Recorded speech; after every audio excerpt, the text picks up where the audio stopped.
Job capítulo 32 y capítulo 33. Hasta este momento, Job ha permanecido en un absoluto silencio. Ha terminado su defensa bajo un juramento de que no es culpable de los males que le han acontecido por causa de pecados escondidos. Vimos la última conferencia en el autoexamen de Job, que él se examina sinceramente delante de Dios y ya no le queda más que ahora Dios manifestar su justicia y su poder para vindicar su nombre. Los amigos de Job estaban impresionados de que Job se atreviera a haber desafiado a Dios y decirle: si yo he sido adúltero, que mi esposa se vaya con otro; si yo he sido ladrón, que me roben mis cosas; si he sido injusto con mis trabajadores, que mis cosechas y mis próximos trabajos se pierdan. Y de esta forma Job estaba abiertamente manifestándoles a sus amigos de que él era una persona sincera. Pero Dios permaneció en silencio también. Los amigos estaban expectantes: ahora sí va a caer un rayo del cielo y lo va a partir a la mitad, o ahorita sí Job se va a morir. Pero Dios no contestó, ni cayó fuego del cielo en contra de Job, ni tampoco se escuchó la voz de la ira de Dios en contra de Job. Este silencio era una señal elocuente de que Dios estaba realmente esperando la última carta que jugaran los amigos de Job, en este caso Eliú, y era una señal elocuente de que estos amigos de Job estaban equivocados en sus juicios. Y también que Dios no se aparece de repente cuando los seres humanos lo desean.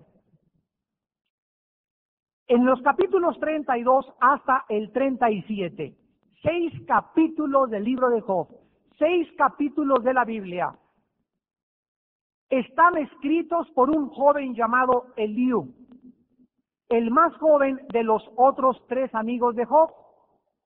Y este muchacho Eliú, es impresionante y es increíble la revelación que él tiene, aún tan joven, de los caminos y de los métodos de Dios. En esta mañana la conferencia se va a titular Los métodos de Dios.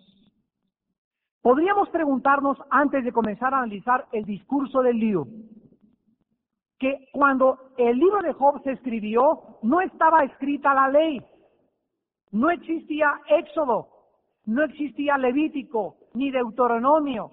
Con trabajos comenzaba Moisés, inspirado por Dios, a escribir el libro de el Génesis.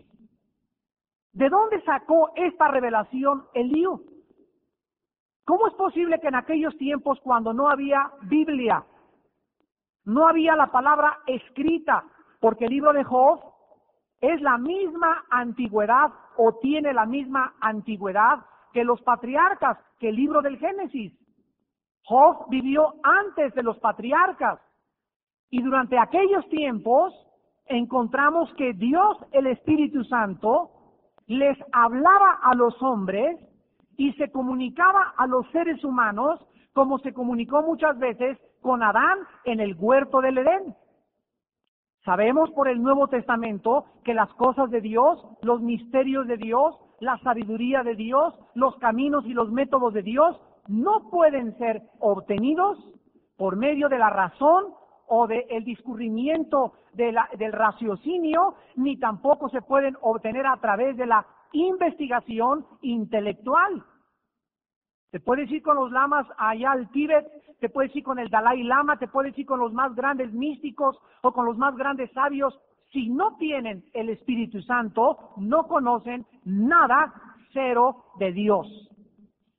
Dice 1 Corintios capítulo 2 que el Espíritu nos las reveló a nosotros por el Espíritu, porque las cosas de Dios son imposibles de racionalizarse mentalmente o intelectualmente. Repito, las cosas de Dios vienen por medio de la revelación. Eliú introduce en su discurso un nuevo elemento diferente. Hasta este momento los amigos de Job han dicho que Job ha sufrido por sus pecados. Pero Eliú introduce una revelación que se encuentra en el Nuevo Testamento. Y esta nueva revelación es la siguiente: Dios no hace sufrir a la gente necesariamente por sus pecados, como los amigos de Job, y muchos de los cristianos aún siguen creyendo. Si alguien sufre es por sus pecados. No necesariamente. Eliú nos dice que realmente Dios puede castigar a alguien o puede enviarle sufrimientos a una persona para impedirlo que peque. En otras palabras, aquí encontramos que Dios puede hacer que las personas antes de pecar sean castigadas o sean disciplinadas, y en este caso el castigo ya no es punitivo, en este caso la disciplina es preventiva. Dios nos va a mostrar a través de este joven Eliú que aunque con un juicio un poco distorsionado porque malinterpretó las palabras de Zofar, los 6 capítulos que escribe Eliú son capítulos llenos de la más exquisita sabiduría de Dios. Y este muchacho nos va a demostrar a través de la introducción en esta mañana que Dios trata con todos los seres humanos de este mundo y les envía a millones de seres humanos accidentes automovilísticos, enfermedades, problemas, tragedias morales en sus vidas, para que antes de que desciendan al sepulcro puedan volverse hacia Él. En otras palabras, Dios usa el sufrimiento, nos expone Eliú en esta mañana, para que muchos de ustedes no pequen tanto como deberían de pecar, o para que no desciendan a la muerte o no se mueran antes de tener la oportunidad de que el sufrimiento los sacuda y que los haga volverse con todo su corazón al Salvador Jesucristo. Eliú estaba indignado y estaba inspirado por Dios. Dice el capítulo 32, versículos del 8, ciertamente espíritu hay en el hombre, y el soplo del Omnipotente le hace que entienda. No son los sabios los de mucha edad, ni los ancianos entienden el derecho. Por tanto yo dije, escúchenme, declararé yo también mi sabiduría. Aquí Eliú comienza a establecer su premisa de que no es la vejez la que le da a una persona necesariamente la sabiduría. Nosotros, antes de conocer la Biblia, los seres humanos, creíamos que las personas de edad eran, por lo menos deberían de ser, las más sabias. Y cuando la palabra de Dios usa en el Nuevo Testamento la palabra anciano, no se refiere a anciano de edad, porque la palabra griega presbúteros se refiere a un líder maduro espiritualmente. Cuando Pablo nombró a Timoteo pastor, Timoteo tenía 21 años de edad, 21 años, igual que el más grande predicador de todos los tiempos, Charles H. Spurgeon. A los 20 años era predicador del tabernáculo en la ciudad de Londres, Inglaterra. Y la juventud de Timoteo y la juventud de Spurgeon hicieron que las personas de edad los menospreciaran y no valoraran su consejo, ni tampoco los tomaran en cuenta. Le dice Pablo a Timoteo, nadie tenga en poco tu juventud, sino sé ejemplo a los grandes de conducta y de buenas obras, para que nadie te calumnie de una forma infamosa. Así pues, Eliú era el más joven de los amigos de Job. No se atrevía a hablar antes porque él estaba esperando que acabaran con todo el repertorio de sabiduría y de intelectualidad que tenían. Y cuando Eliú comienza a hablar, impresiona lo que nos establece el Salmo 119. Dice el Salmo 119, versículo 97 al 100. Oh, cuánto amo yo tu ley, todo el día en ella es mi meditación. Me has hecho más sabio que mis enemigos con tus mandamientos. Cuando un hombre medita en la Biblia, cuando un hombre vive en la Biblia, y cuando tú recurres continuamente a pedirle consejo a Dios, que se cuiden tus enemigos de ti. Porque si tus enemigos están planeando con su astucia, y eso que dice la Biblia, que los hijos de este mundo son más astutos que nosotros, los hijos de la luz. En otras palabras, la gente que no es cristiana es mucho más maliciosa que nosotros para la tranza, para hacer negocios sucios y para que les vaya mejor en la vida, porque todo lo hacen chueco. Pero cuando un hombre medita en la palabra de Dios, dice la Biblia que la sabiduría que Dios te dará será más grande que la de todos tus enemigos. Y dice el versículo 99, más que todos mis enseñadores he entendido, porque tus testimonios son mi meditación. Más que los viejos he entendido, porque he guardado tus mandamientos. Así pues, la Biblia nos muestra la otra cara de la moneda, que hay muchos jóvenes cronológicamente, que tienen 20 años, 22, 23 años de edad, que son mucho más sabios que un hombre de 50, 60, 70 y aún 80 años de edad. ¿Por qué? Porque estos jóvenes conocen más la palabra y tienen más discernimiento que muchos hombres ya de edad. Este era Eliú, el joven que vamos a comenzar a escuchar en esta mañana. Regresando a Job capítulo 32. Eliú comienza a argumentar entonces que Dios permite el sufrimiento para guardarnos del pecado. El sufrimiento entonces puede ser preventivo en lugar de punitivo. Esto lo respalda, como dije, el Nuevo Testamento, y vayamos en primer lugar a respaldarlo en la segunda carta a los Corintios, capítulo 12, versículos del 7 al 10, en el caso del apóstol Pablo.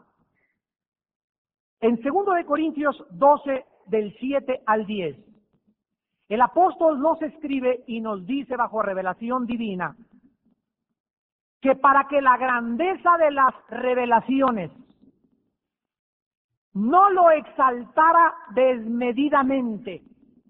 En otras palabras, el apóstol Pablo, si tú lees el versículo 1 al 3 de este capítulo, nos cuenta que se fue al cielo, al igual que el apóstol Juan, nada más que el apóstol Juan no se le dio un aguijón porque él estaba encerrado en una isla y ahí no tenía oportunidad de vanagloriarse ni de exaltarse ante quién, ante los pájaros y ante los pelícanos.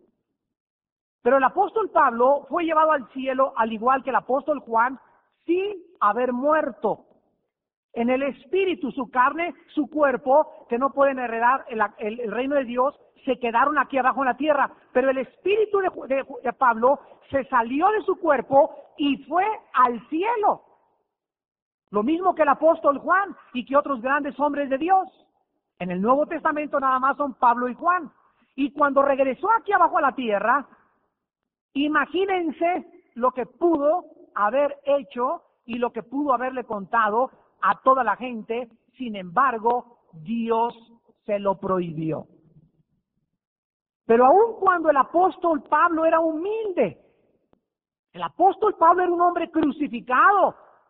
El apóstol Pablo tenía su carne bajo sujeción. El apóstol Pablo era un hombre que golpeaba su cuerpo y lo ponía en servidumbre. La carne. Pero el pecado más grande en el espíritu es el orgullo espiritual.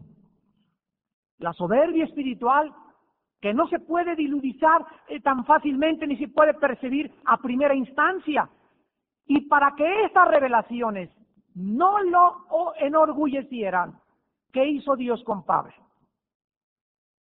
Dice la Biblia, me fue dado un aguijón en mi carne, un mensajero, un ángel de Satanás, que me abofetee para que no me enaltezca sobremanera. Aquí encontramos que lo que dice Eliú hace 6,000 años, hace 2,000 años, lo corrobora el Nuevo Testamento, que Dios envía sufrimiento a muchos de sus hijos de una forma preventiva, no punitiva. El mensajero de Satanás en Pablo no fue porque se portó mal, fue para evitar, para prevenir, para impedirlo a que se saliera del camino a través del orgullo espiritual. Ahora bien, si a un hombre tan grande como Pablo le fue dado este aguijón para impedir que se enorgulleciera y que se comenzara a crear en él y comenzara a florecer y comenzara él a manifestar ya esta soberbia, ¿cuánto más a nosotros?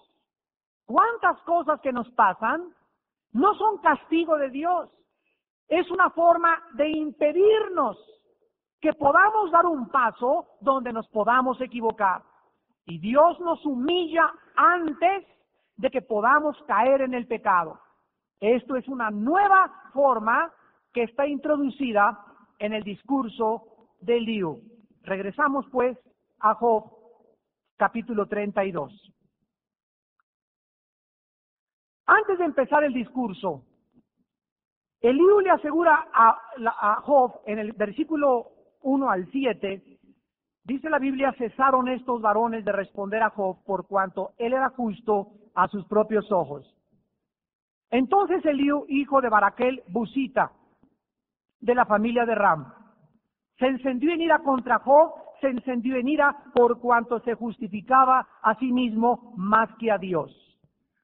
Asimismo, se encendió en ira contra sus 3 amigos, porque no hallaban qué responder aunque habían condenado a Job. Y Eliú había esperado a Job en la disputa, porque los otros eran más viejos que él.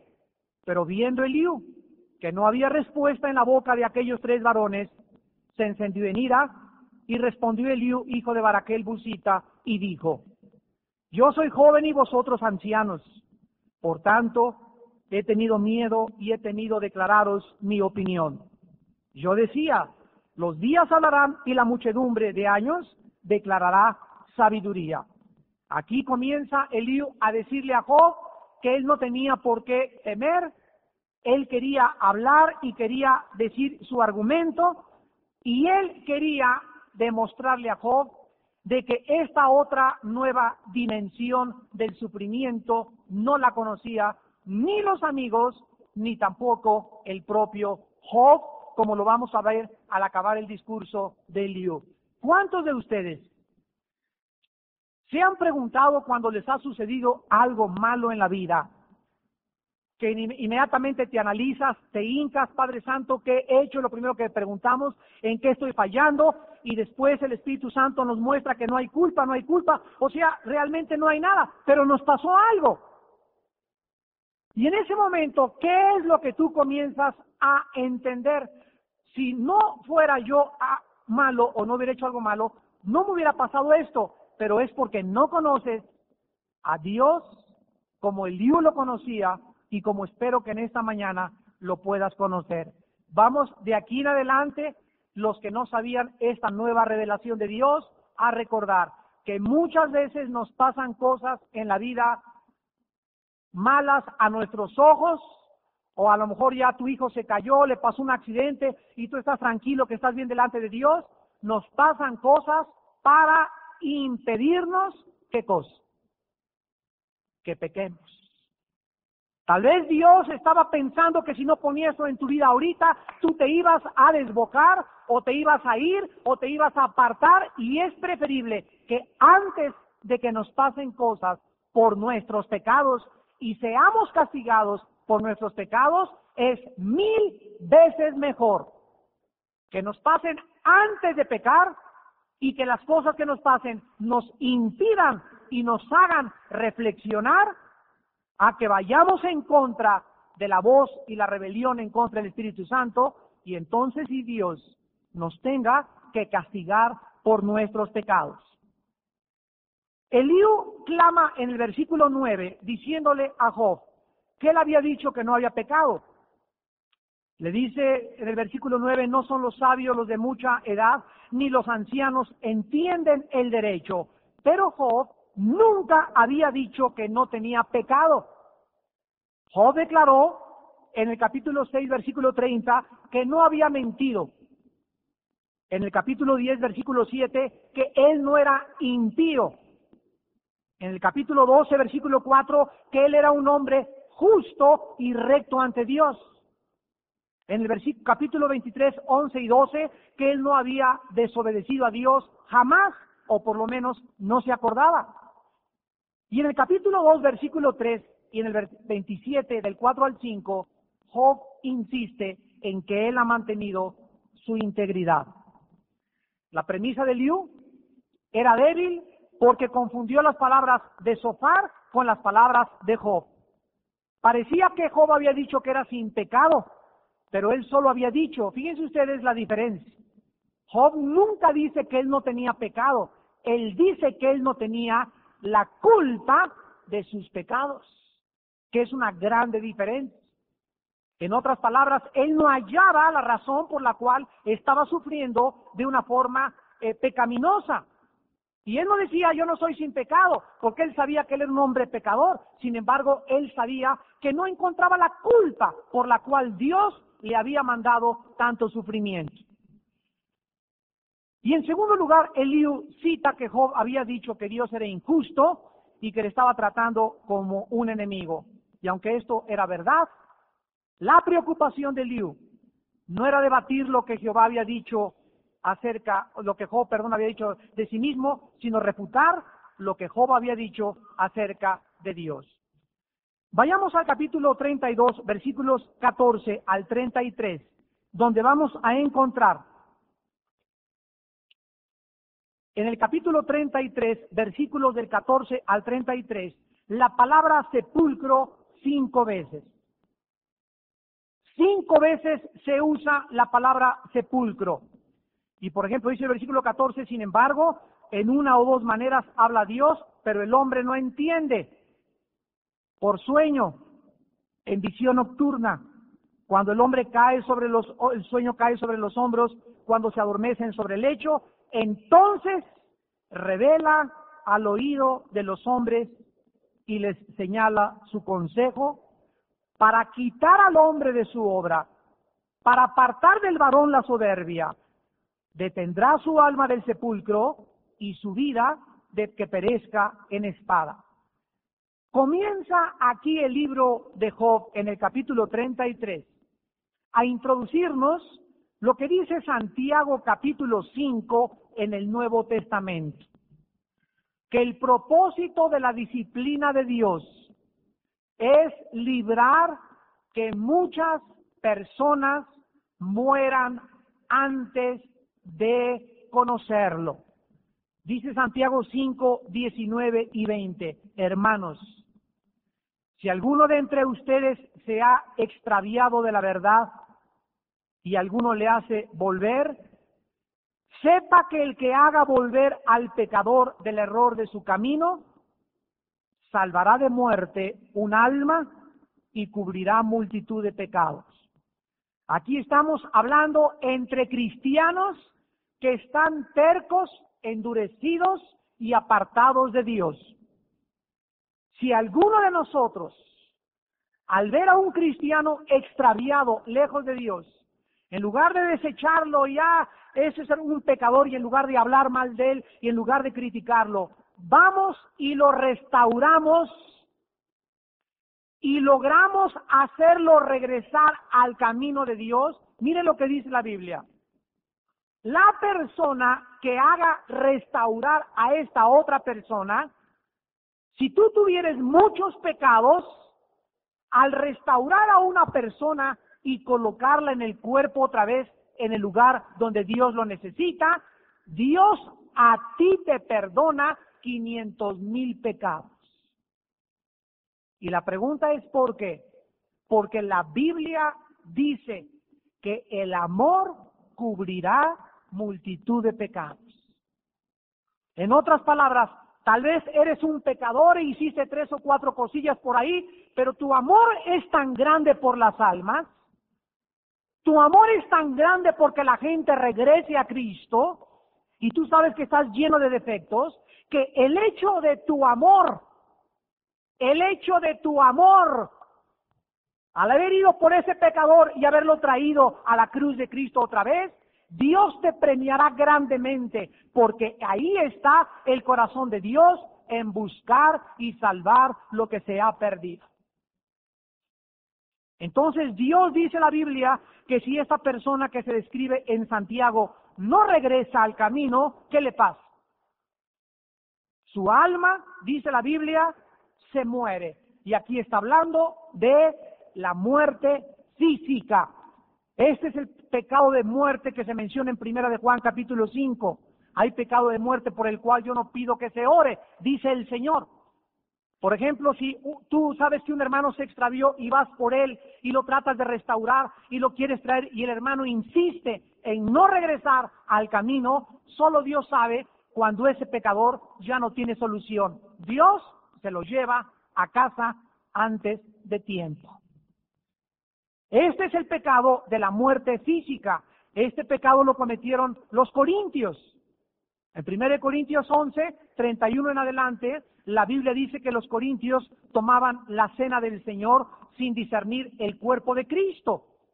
Y por eso muchos cristianos en Corinto estaban, ¿qué cosa? Enfermos y otros dormían, que es el término que se usa para la muerte física.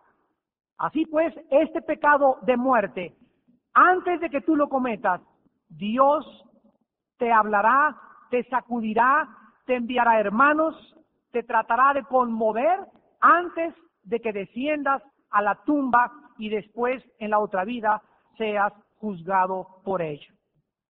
En Job 33, regresamos a Job 33, versículos 17 y 18, dice que Dios quebranta el orgullo de las personas y los aparta de la soberbia, deteniendo su alma del sepulcro y su vida de que perezca a la espada. Dios busca librar del sepulcro, dice el versículo 18, detener el alma del sepulcro. Pero los rebeldes se acercan al sepulcro, versículo 22. Su alma se acerca al sepulcro y su vida a los que causan la muerte. Después, cuando ya casi es tarde, Dios les libra del sepulcro, versículo 24. Que le diga que Dios tuvo de él misericordia, que lo libró de descender del sepulcro, que halló redención. Y aquí es cuando Dios nos muestra lo que dice el Salmo 103, bendice alma mía Jehová, no te olvides de ningunos beneficios. Él es quien rescata, ¿qué cosa? Nuestra vida del hoyo. ¿Cuántas veces vamos a recordar ahorita, vamos a ponernos a pensar en nuestro pasado, hemos estado cerca de la muerte? Ponte a recordar cuántas veces en tu pasado podrías estar muerto. Yo no sé, alguna enfermedad que atravesaste, a lo mejor ni siquiera lo sabes. De todas las veces que te ha librado Dios. Y todas las veces que te ha librado Dios han sido con un propósito de que sigas viviendo para conocerlo. ¿Y cuántos de ustedes que han sido librados de la muerte, que han estado al borde de la tumba, en lugar de después de que el doctor les dijo, Dios mío, fue un milagro su operación al corazón, fue un milagro, señor Pérez, que se librara usted de esta piedra que le sacamos ahí que tenía atorada, fue un milagro que pudiera usted pasar esto, o algún camión que te iba a atropellar y no te atropelló, en lugar de que después viviéramos quebrantados y humillados, te has ensoberbecido y te has enorgullecido más y has creído, no es que yo tengo 7 vidas igual que un gato. La Biblia nos muestra lo contrario, amados hermanos y queridos visitantes que en esta mañana están con nosotros. Todas las cosas que nos pasan en la vida tienen un propósito. Dice la Biblia que Cristo tiene las llaves de la muerte y del infierno. Ninguno de nosotros puede morir si no es por el permiso exclusivo de nuestro Señor, Redentor y Salvador Jesucristo. Pero las personas que no tienen a Cristo, cuando ellas insisten en no querer venir a Cristo, dice aquí claramente en Job capítulo 33, lo que acabamos de leer ahorita, y dice aquí el versículo 18, detendrá el alma del sepulcro y su vida de que perezca en espada. Y aquí es cuando el alma del ser humano ha sido abandonada por Dios y cuando esa persona ha sido entregada al príncipe de las tinieblas para que él sea el que destruya el cuerpo humano a través de un asesinato, a través de que te asalten, de que te metan un cuchillo, de que te estrelles en un carro, de que te caiga una roca, un accidente, que te vayas a la barranca. Todas estas cosas, la Biblia dice, están controladas por Satanás. Pero dice la Biblia que hermosa es a los ojos de Jehová la muerte de sus santos. Y cosa de estima es a Dios la muerte de sus hijos. Por eso los hijos de Dios no debemos tener miedo de nada ni de nadie, porque está escrito el día de nuestra muerte. Y mientras tú no seas rebelde, mientras tú camines con Dios, te irás a casa en tu tiempo, en el tiempo que Dios tiene establecido para ti y para mí. Ahora muy bien, veamos las tres cosas que Dios utiliza antes de que una persona se muera para que la persona se vuelva a Él. Número 1, Job 33, del 15 al 18. Por sueño, en visión nocturna, cuando el sueño cae sobre los hombres, cuando se adormecen sobre el lecho, entonces revela el oído de los hombres y le señala su consejo, para quitar al hombre de su obra y apartar del varón la soberbia. Detendrá su alma del sepulcro y su vida de que perezca a espada. La primera cosa que Dios usa, y Dios usaba antes más que ahora, para impedir que la gente muriera sin Él, eran sueños y visiones en la noche. En tiempos antiguos Dios habló a mucha gente a través de sueños y visiones. Actualmente, aunque Dios hace excepciones, es el Espíritu Santo el que nos habla a través de su palabra. Esto lo dice Hebreos 1, del 1 al 2. Dios, habiendo hablado muchas veces y de muchas formas en otros tiempos por los profetas, ahora en estos tiempos nos ha hablado a través de su Hijo Jesucristo. Y Jesucristo es la palabra encarnada de Dios.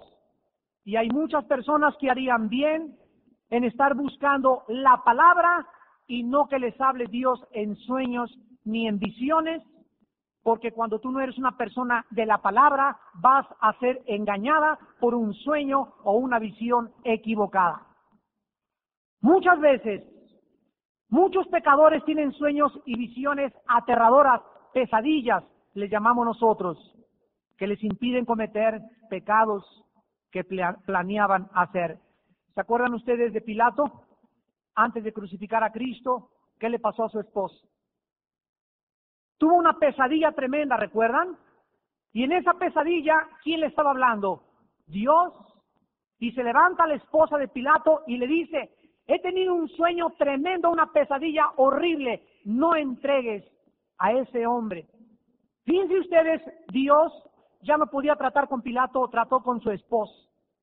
Y a través de la esposa le mandó un recado a Pilato que ese hombre que estaba entregando era inocente. Dios le habló a Pilato a través de su esposa, a través de un sueño y de una visión aterradora. Muchas veces Dios envía estos sueños para abrir los oídos de las personas que necesitan volverse a su palabra. Pero muchas veces estas personas, ni con las pesadillas, ni con las cosas terribles que ven en los sueños, se arrepienten y se vuelven a Dios.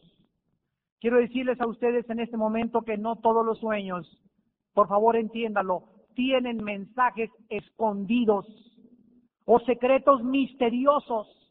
O cada vez que tienes un sueño, andas buscando quién te interprete el sueño, porque no necesariamente provienen de Dios. Los sueños tienen tres fuentes. La primera puede ser tu mente inconsciente o subconsciente. Tú puedes provocarte esos sueños porque te cenaste patitas de puerco a la vinagreta.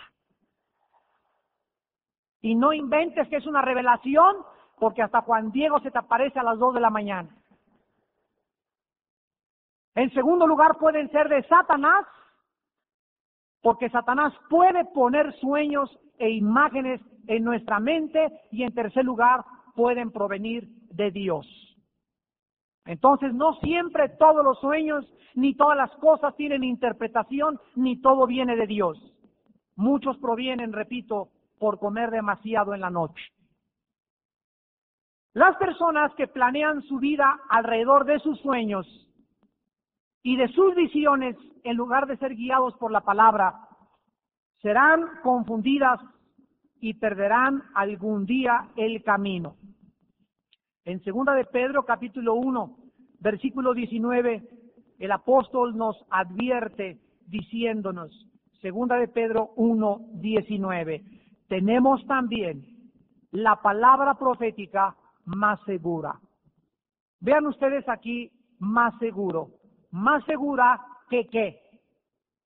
Más segura que cualquier profecía, más segura que cualquier sueño, más segura que cualquier visión, porque la profecía puede y no puede ser de Dios. El sueño puede y no puede ser de Dios. La visión puede y no puede ser de Dios. Pero la Biblia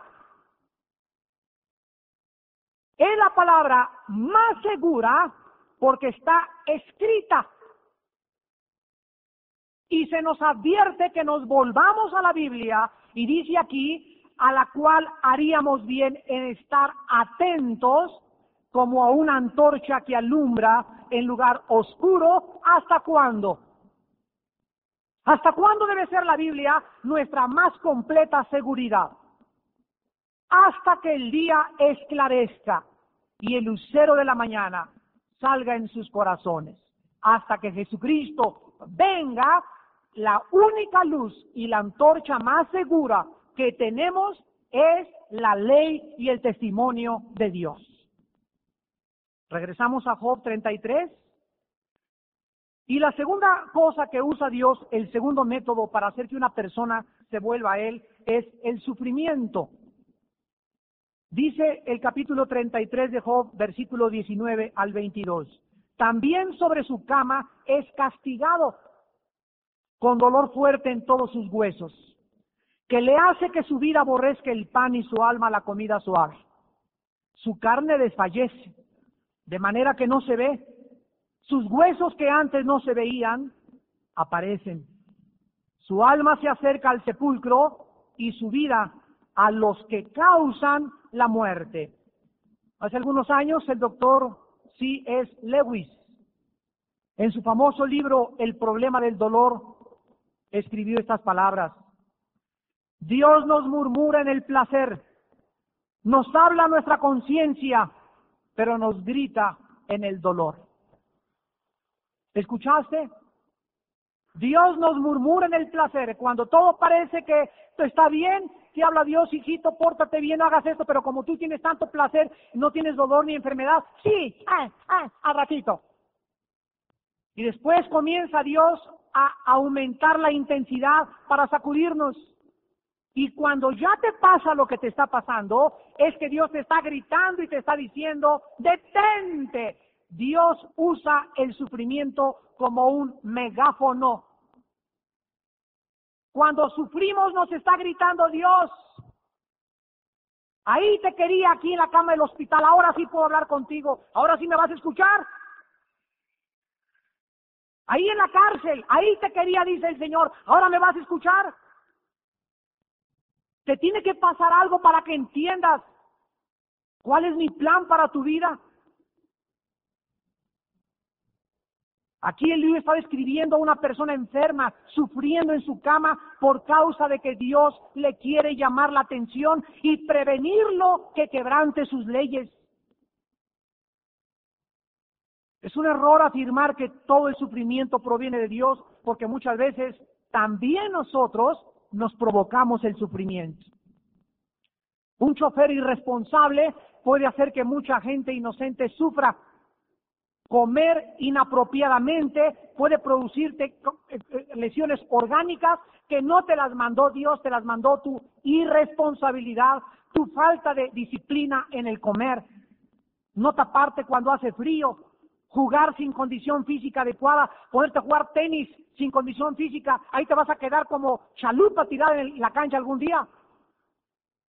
Es una irresponsabilidad jugar tenis sin tener condición física. Nada que ya aquí que me dicen el bombo power aquí de los mexicanos, y te avientas ahí sin condición, sin estar preparado ni nada, te puede provocar un ataque al corazón. Dios me lo mandó, no te lo mandó Dios, el diablo tampoco, el diablo, tú mismo te lo produciste.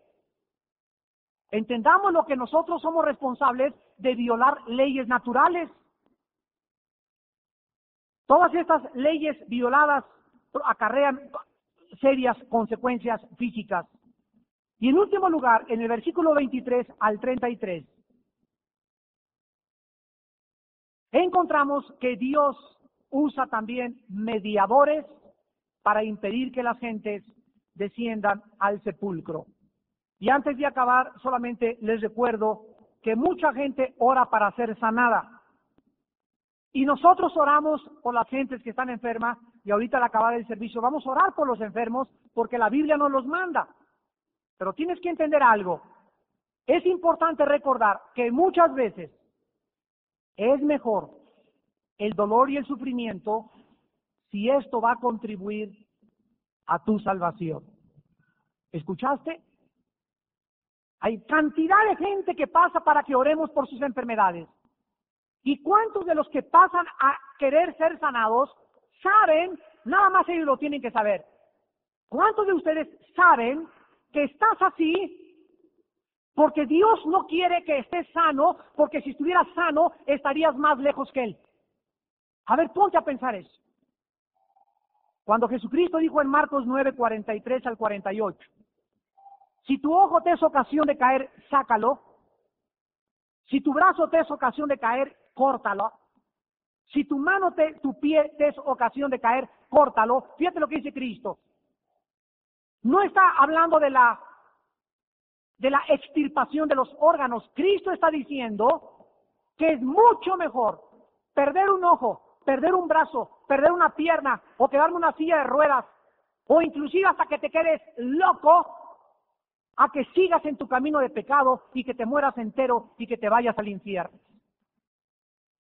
Es mucho mejor tu enfermedad que tienes, si te va a ayudar a acercarte a Dios, vengo aquí, ore por mi hermano, y mire que el hígado me duele, y aquí, y se sanan las personas, y Dios les hace milagros, y se van, y siguen viviendo como los paganos.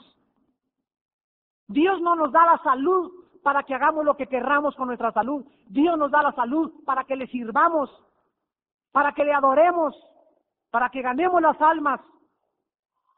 Ponte a pensar cuando pasas para que oren por ti, si realmente quieres la sanidad para servir a Dios o simplemente porque quieres estar sano, porque se siente muy bonito y es lo peor que nos puede pasar, estar enfermos.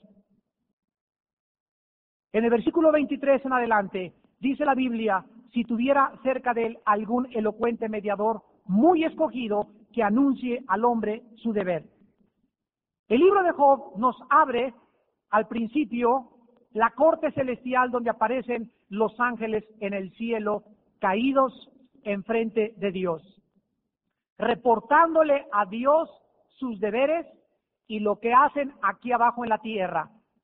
Cuando Dios le pregunta a Job, Dios le pregunta a Satanás, ¿de dónde vienes? ¿Qué le contestó Satanás? De rodear la tierra y andar por ella.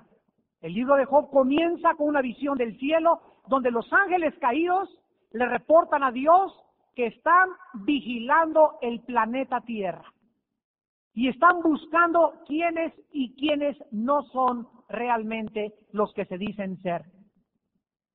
Job menciona a los ángeles en el capítulo 4:18, Elifaz los menciona, Dios los menciona en el capítulo 38, versículo 7, cuando creó el mundo, que se regocijaron los ángeles, y fuera de esto ya no se vuelven a mencionar los ángeles en el libro de Job. Pero ahora nos describe del versículo 23 al 33 un retrato asombroso de un pecador que ha sido castigado por una enfermedad, que está próximo al sepulcro, donde los que le causan la muerte, ¿ya vieron esa frase? Los que causan la muerte, dice la Biblia, que son los espíritus inmundos o los ángeles caídos, están próximos a capturarlo. Dice el versículo 22, su alma se acerca al sepulcro y su vida a los que causan la muerte. De repente, cuando este hombre está moribundo ahí en la Cruz Roja, se le aparece ahí en la ambulancia o se le aparece ahí en el hospital un mensajero de Dios, un mediador, que le pide en el cielo a Dios por su caso y le dice: no dejes que llegue al hospital muerto, yo te pido que lo dejes seguir viviendo. Esto es increíble. Y este mensajero tiene un ministerio doble en este último pasaje. Le dice a la persona que está sufriendo lo que debe hacer e intercede ante Dios para que esa persona sea restaurada. ¿Saben ustedes quién es este mediador y este ángel de Dios en el Antiguo Testamento? El mismo Señor Jesucristo visitando nuestro planeta antes de tomar un cuerpo como el tuyo o como el mío. En 1 Timoteo 2:5 dice la Biblia: no hay más que un mediador entre Dios y los hombres, Jesucristo hombre. En 1 Juan 2:1 dice la Biblia: porque si pecamos, abogado tenemos el único en el cielo, desde el Antiguo Testamento, que intercedía ante Dios para que Dios no permitiera que mucha gente muriera sin conocer al Mesías, fue Jesucristo. Por ejemplo, en Éxodo capítulo 3, versículo 2, encontramos de los primeros casos donde dice: se le apareció el ángel de Jehová en una llama de fuego en medio de una zarza, y miró y vio que la zarza ardía en fuego y la zarza no se consumía. Y sabemos que este ángel de Jehová era Dios, pero no Dios el Padre, porque ahí mismo dice: yo soy Jehová. Él le dice a Moisés que él es Jehová, pero aquí se nos dice que es el ángel de Jehová. La palabra ángel es enviado. Dios envió antes de que nosotros conociéramos a Cristo en la cruz, lo envió a su Hijo en espíritu y como un enviado para salvar a mucha gente de la muerte. En el libro de los Jueces, capítulo 6, versículo 11, vino el ángel de Jehová y se sentó debajo de la encina que está en Ofra, la cual era de Joás Abieserita, y su hijo Gedeón estaba sacudiendo el trigo en el lagar para esconderlo de los madianitas. Versículo 22, viendo entonces Gedeón que era el ángel de Jehová, dijo: ¡ah, Señor Jehová! ¿Cómo le llama al ángel? Señor Jehová. Y en el Nuevo Testamento, Apocalipsis dice que los ángeles no aceptan adoración, los ángeles común y corrientes. En Apocalipsis, cuando Juan le dice al ángel: ¿quién eres? Y se quiere hincar, el ángel le dice a Juan: levántate, porque yo soy consiervo tuyo, adora a Dios. Los ángeles no aceptan adoración, pero este ángel de Jehová reconoce que se le llame Jehová. Y dice el versículo 22, he visto al ángel de Jehová cara a cara. Y vean ustedes el versículo 23, pero Jehová le dijo: pasa a ti, no tengas temor, no morirás. El mismo ángel dice que él es Jehová. Así distinguimos en el Antiguo Testamento cuando es un ángel de Dios, artículo indeterminado, y el ángel de Jehová, artículo determinado, que es el Señor Jesucristo. Ahora bien, Dios y los hombres necesitamos saber, ¿verdad?, a través del mediador Jesucristo, que Dios provee el rescate por nosotros. Aquí es increíble que Job había pedido un árbitro, un testigo, un redentor, y finalmente se aparece este ángel, este mediador, a través de Eliú, diciéndole a Job que aquí en la tierra ya había un mediador entre Dios y los hombres, que es el ángel de Jehová. Y aquí es increíble que en el versículo 33, el ángel le diga, o el ángel haya dicho, óyeme, calla y te enseñaré sabiduría. Y después dice el versículo 24, que le diga que tuvo Dios misericordia, que lo libró de descender al sepulcro, que halló redención. Aquí el ángel le promete a este enfermo redención y mediar entre él y Dios antes de morir. Amigos que nos visitan en esta mañana, le damos gracias a Dios porque este mensaje ha sido para ustedes. Los cristianos que ya tienen al Espíritu Santo y que conocen que deben de caminar en santidad con Dios, ya entienden que duro es el camino de los transgresores y que ten cuidado de insistir pecando antes que algo suceda en tu vida. Hace algunos días, orando y preguntándole a Dios, Padre Santo, ¿acaso el evangelio que predicamos es un evangelio de buenas nuevas? Y volví a estudiar Juan 3:16. Y en Juan 3:16 encontré que el mensaje que predicamos es de buenas nuevas, pero también es un mensaje que contiene un llamado de alarma a los pecadores. De tal manera amó Dios al mundo que ha dado a su Hijo unigénito, para que cualquiera que en él cree no se pierda, ¿no sé qué? Ahí está incluido, no se pierda. El mensaje que predicamos es para que no desciendas a la tumba. El mensaje que predicamos cada domingo y cada estudio es, todo lo que necesitas saber es para que no te mueras antes de arrepentirte.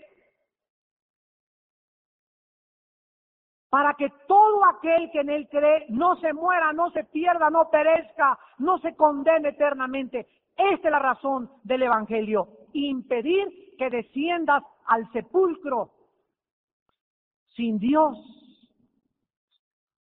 Arrepiéntete en esta mañana. Ven a Jesucristo con todo tu corazón y entrégale tu vida. Y ustedes, cristianos, recuerden que con Dios no jugamos. De Dios nadie se puede burlar. Lo que sembramos recogemos, y tenemos que entender que tenemos una vida con salud o sin salud para servir a Dios con todo nuestro corazón y con toda nuestra alma. Porque es mucho mejor que nos pasen muchas cosas antes de que sigamos en nuestro camino de locura, que cuando nos castigue Dios y nos tenga que enviar su disciplina, sea demasiado tarde y tengamos que sufrir 3 veces peor por no haber querido entender que todo lo que sembramos lo tenemos que recoger. Inclinemos nuestra cabeza.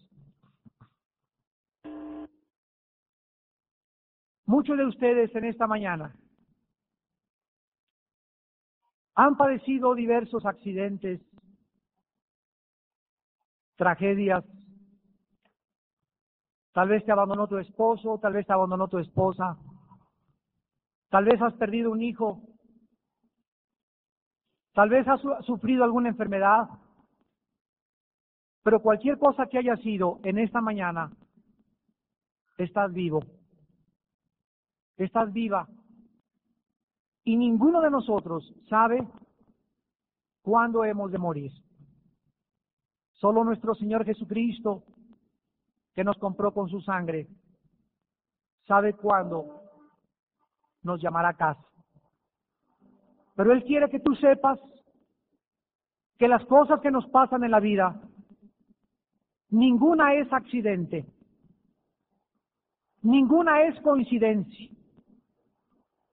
Todo está calculado perfectamente bien por un Dios soberano, todopoderoso, amoroso, que dio su vida por nosotros para que pudiéramos reconocerle en todos nuestros caminos, para que supiéramos que Él es Dios y que Él prefiere que suframos o que padezcamos enfermedades o que aún nos vaya mal en la vida, con tal de que nos volvamos a Él con todo nuestro corazón.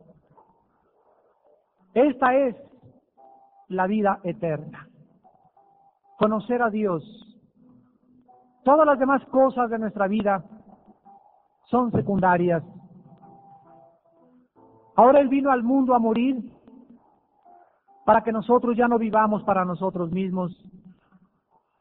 Él abrió sus brazos en la cruz para que tú y yo viviéramos ahora para Él y para que viviéramos una vida nueva, resucitada, beneficiando a los demás, haciendo volver a la gente a Él, porque somos embajadores del Rey y les rogamos en esta mañana, vuélvanse a Dios. Tú necesitas en esta mañana volverte a Dios. Necesitas comprender que lo que te ha pasado ha sido por tu bien. Dios te ama y, te repito, prefiere hacerte sufrir a que mueras eternamente separado de Él. En esta mañana, ven a Él y por ello te irá bien. Llenará tu boca de risa y tus labios de júbilo. Podrás satisfacer las ansias más profundas de tu alma y vas a conocer la verdad y la verdad te hará libre. Ahí desde tu lugar, en esta mañana, dile estas palabras. Mi Señor y mi Dios, creo con todo mi corazón que todas las cosas que me han pasado en la vida han venido de tu mano.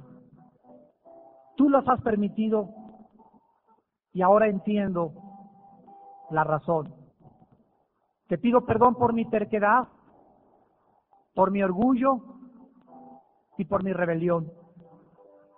Creo que he pecado contra ti y que ya no puedo seguir viviendo burlándome de ti, porque tú eres Dios y yo soy una criatura creada por ti para conocerte, servirte y adorarte. Ahora que conozco el propósito de mi vida, te pido perdón. Lávame con la sangre de Jesucristo, porque creo que Él pagó por mí en la cruz, y te pido, Jesucristo, que entres a mi corazón como mi Señor y mi Salvador, y que me ayudes a vivir para ti. En tu nombre, Jesús.